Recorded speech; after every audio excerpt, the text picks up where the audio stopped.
ایک بات یہ ذہن میں آتی ہے کہ چلے جیسے ہمیں یہ پتہ چل گئے، اب ہم اسم اعظم کے ساتھ دعا مانگے تو ہماری دعا قبول ہو جائے، کیونکہ ہمیں تو پتہ چل گیا، لیکن ہم دعا کرتے ہیں پھر بھی وہیں کے وہیں کھڑے ہوتے ہیں۔ یعنی ہمارے تو مسائل اس طرح حل نہیں ہوتے جس طرح اسم اعظم کے بارے میں سنا ہے۔ تو اب اس کے پیچھے جو ہے اولیاء کرام کی جو باتیں ہیں بڑی خوبصورت ہیں۔ جیسے خواجہ نظام الدین اولیاء رحمۃ اللہ علیہ کا فرمان ہے، فرماتے ہیں کہ لفظ اللہ اسم جلالت یہ اسم اعظم ہے، لیکن جب کہ کہتے ہوئے اسم جلالت کے علاوہ دل میں اور کچھ نہ ہو، لفظ اللہ کہا جائے اور پھر اللہ کے سوا دل میں اور کچھ نہ ہو، تو پھر یہ اسم جلالت جو ہے یہ اسم اعظم کا اثر کرتا ہے۔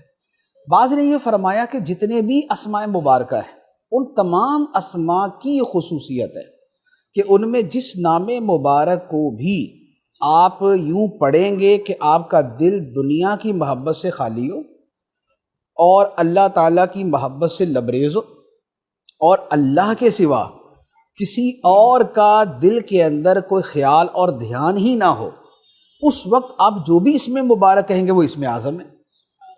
تو یوں کہہ لیں کہ حقیقت اس کے درمیان ہی ہے کہ واقعتاً اسم اعظم ہر وہ لفظ ہے، ہر وہ اسم مبارک ہے کہ جس کے پکارتے ہوئے بندے کا دل غیر سے خالی ہو جائے اور خدا کی یاد سے ایسا معمور ہو جائے کہ کسی اور کی یاد باقی نہ رہے۔ ایک ولی سے سوال ہوا کہ اسم اعظم کیا ہے؟ اسم اعظم کا مطلب ہوتا ہے سب سے بڑا نام، سب سے بڑا نام۔ اسم اعظم کا جو ترجمہ ہے وہ سب سے بڑا نام۔ صحیح۔ تو ان بزرگوں نے فرمایا کہ یہ بتاؤ اللہ تعالیٰ کا نام چھوٹا کون سا ہے؟ اللہ اکبر، سبحان اللہ۔ اللہ تعالیٰ کا ہر نام ہی بڑا ہے، تو جب ہر نام ہی بڑا ہے تو ہر نام ہی اسم اعظم ہے۔ انہوں نے اس اعتبار سے کلام کیا۔ کیا بات۔ اچھا، پھر یہ ہوتا ہے کہ اسم اعظم کی جو تاثیر ہوتی ہے یہ ایسا نہیں ہوتا کہ یہ ہر ایرے غیرے نااہل کو دے دی جائے، اس کے پیچھے اہلیت بھی چاہیے۔ جیسے آپ یوں سمجھ لیں کہ ہم کوئی شے کسی کو استعمال کے لیے دیتے ہیں تو ہم پہلے یہ تو دیکھتے ہیں نا کہ اس کے اندر اہلیت ہے یا نہیں۔ ایک بزرگ کے پاس ایک شخص نے بڑا اصرار کیا مجھے اسم اعظم دے دیں، فرمایا بیٹا تم اس کی حفاظت نہیں کر سکو گے؟ تو انہوں نے کہا نہیں حضور میں بالکل اس کی حفاظت کر لوں گا۔ فرمایا نہیں تم اس کی حفاظت نہیں کر سکو۔ اس نے نہیں حضور میں کر لوں گا، آپ اعتماد تو کر کے دیکھیں، آپ ایک مرتبہ دے کر تو دیکھیں، میں انشاءاللہ میں آپ کو کر کے دکھاؤں گا۔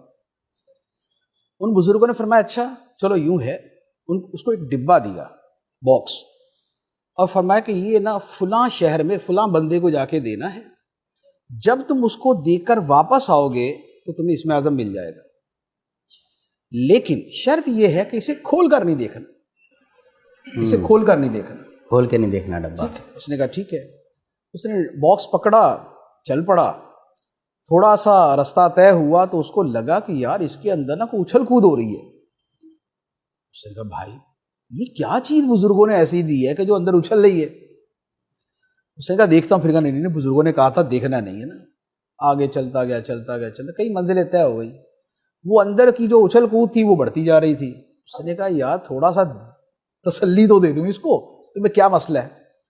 اس نے کیا کہ اس کا تھوڑا سا یوں ڈبہ کھولا تو اندر سے ایک چوہے نے چھلانگ ماری اور بھاگ گیا۔ اسے بڑا غصہ آیا، یار بزرگوں نے میرے ساتھ مذاق کیا، میں اسم اعظم مانگ رہا ہوں اور مجھے کسی کو چوہا پہنچانے کے اوپر مقرر کر دیا۔ وہیں سے واپس آ گیا اور آتے ساتھ ہی بڑے غصے کے اندر آ کے بزرگوں کے پاس نہ پہنچ گیا ان کے پاس۔ انہوں نے فرمایا کیا ہوا بھائی بڑے غصے میں لگ رہے ہو؟ اس نے کہا حضور اسم اعظم مانگا تھا، آپ نے تو میرے ساتھ مذاق کرنا شروع کر دیا۔ یہ کیا ہوا کہ نا آپ نے مجھے ڈبے کے اندر چوہا ڈال کے دے دیا کہ یہ پہنچا دو۔ فرمایا بیٹا تم اگر ایک چوہے کی امانت کی حفاظت نہیں کر سکے تو اسم اعظم کی حفاظت کیسے کر سکو گے؟ تو جسے اسم اعظم ملتا ہے اس سے پہلے اس میں وہ اہلیت ہوتی ہے کہ وہ اسے سنبھال بھی سکے۔ یہ نہیں ہے کہ نااہل آدمی کو جیسے اگر بندوق دے دی جائے تو وہ ہر بندے کو گولیاں مارنا شروع کر دے۔ اب ایک آدمی کو اگر اسم اعظم مل گیا اور اس کو پتہ ہے کہ اسے سارے کام ہو جائیں گے تو اس کو تو جس پہ غصہ آیا نا اس نے کہا یا اللہ اس کو مار دے، اللہ تو وہ بندے ہی مارتا رہے گا سارا دن۔ صحیح۔ ظرف بھی ساتھ میں سمندر جیسا ہو تب اللہ تعالیٰ اس طرح کی چیزیں عطا فرماتا ہے، ورنہ تو پھر جو مس یوز ہے وہ تو بہت زیادہ ہو جائے گا۔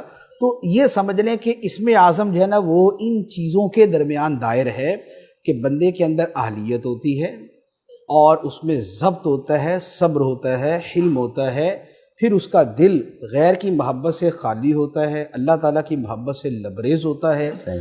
اور لوگوں کا وہ خیرخواہ ہوتا ہے. اس کے بعد پھر اسے ایسا کچھ عطا کیا جاتا ہے کہ جس کے بعد اسم اعظم پھر اپنا اثر کرتا ہے.